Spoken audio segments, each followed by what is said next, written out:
there. Welcome back to the podcast. Today we're talking about something that makes unschooling truly unique, real individualization. If you've ever had kids in school or followed a traditional homeschool approach, you've probably heard the phrase individualize learning thrown around. Schools claim to offer it, homeschool curriculums promise it, but most of the time it's just a fancy way of saying we'll let kids go a little faster or slower, but they're still on the same predetermined track. That's not real individualization. That's lip service. But unschooling, it fully embraces the idea. Before we dive in, be sure to click the subscribe button if you're at YouTube or any of the other platforms you're using. This helps the Unschooling Mom to Mom podcast reach more parents who are struggling. It can be your little part to help spread the word. I'm here every week creating these 10-minute pep talks to help you on your unschooling journey. My own 3 kids are grown now, and I've seen what worked and what didn't. Other people helped me figure this out, and that's what I want to do too. For you. Unschooling really does work, and I have so many resources to help you. It just all depends on how we learn best, in community conversations or through courses or coaching or reading ebooks or guides, watching videos, listening to podcasts.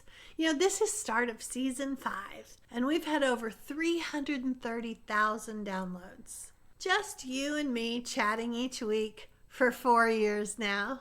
It has been so fun. I hope you're loving it as much as I do. I'd love to hear from you in the comments. I read every one of them.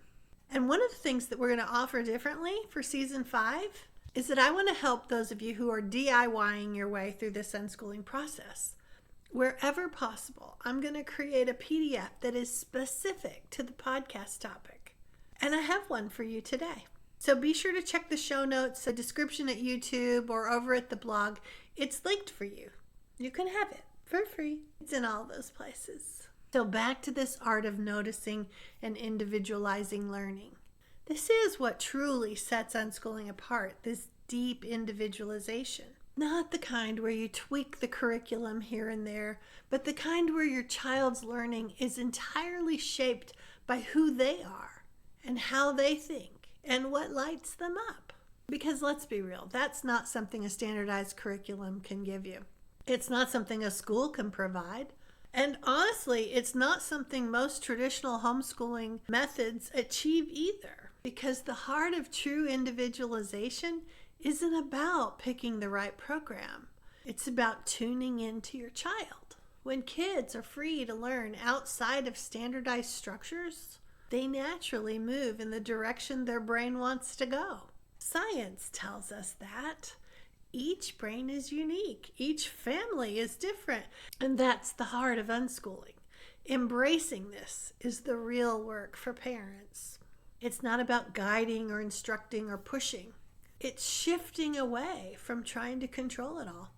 It's about becoming really good at something else, noticing. And that changes everything. A lot of us were raised to believe that teaching means telling, directing, guiding, making sure that the kids are always moving towards something. But what if that's not actually what works best? What if our job as unschooling parents isn't to direct, but to notice?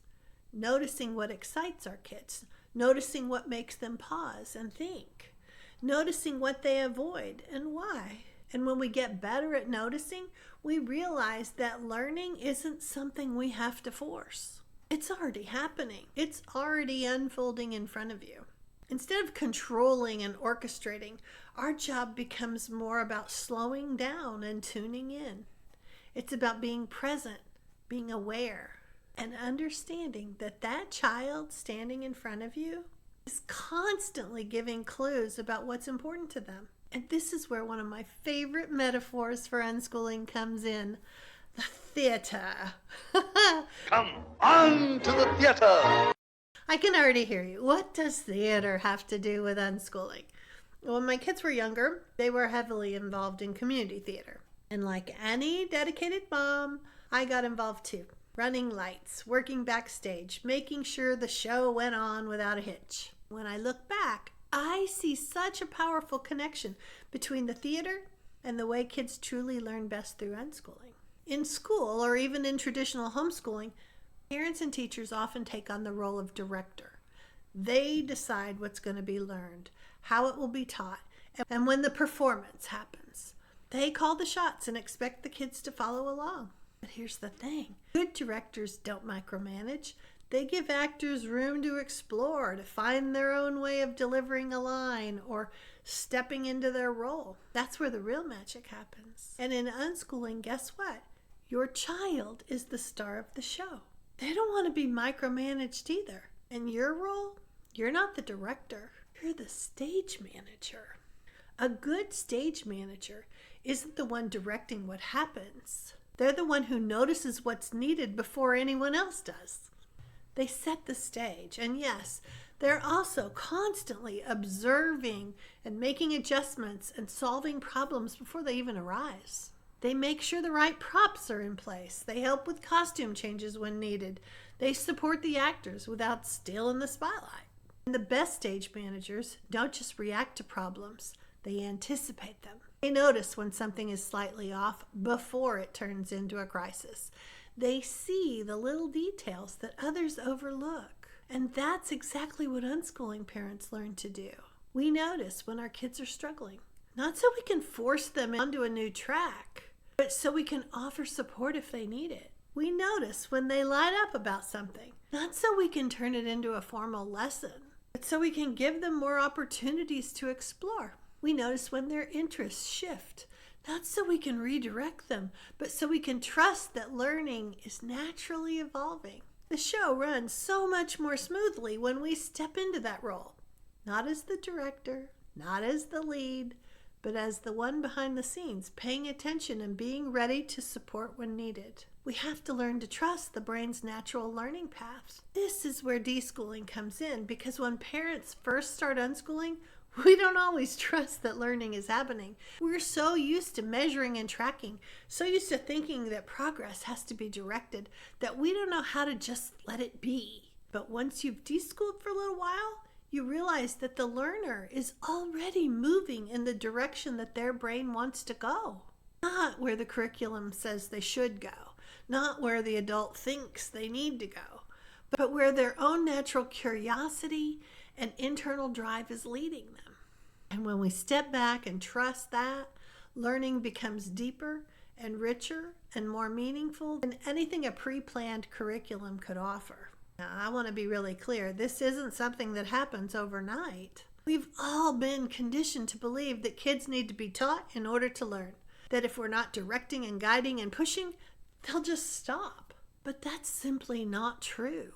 Unschooling works best when parents learn to pay attention rather than control. And if you're still in the process of shifting to that mindset, I have a link to a free PDF to help you with this. So be sure to grab that while this is all still fresh in your mind. And if you learn better with other people around, we'll be talking about this more in my membership group.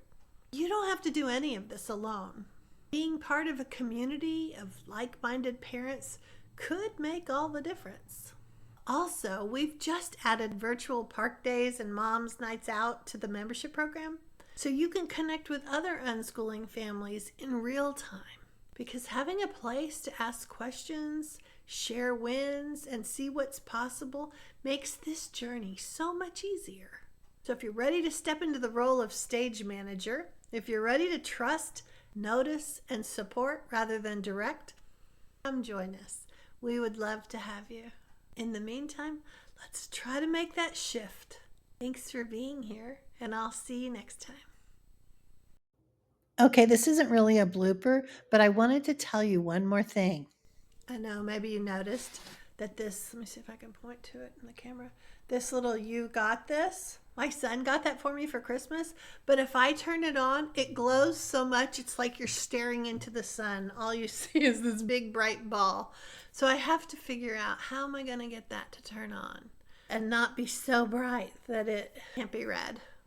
So that's a little bit about what's going on behind the scenes.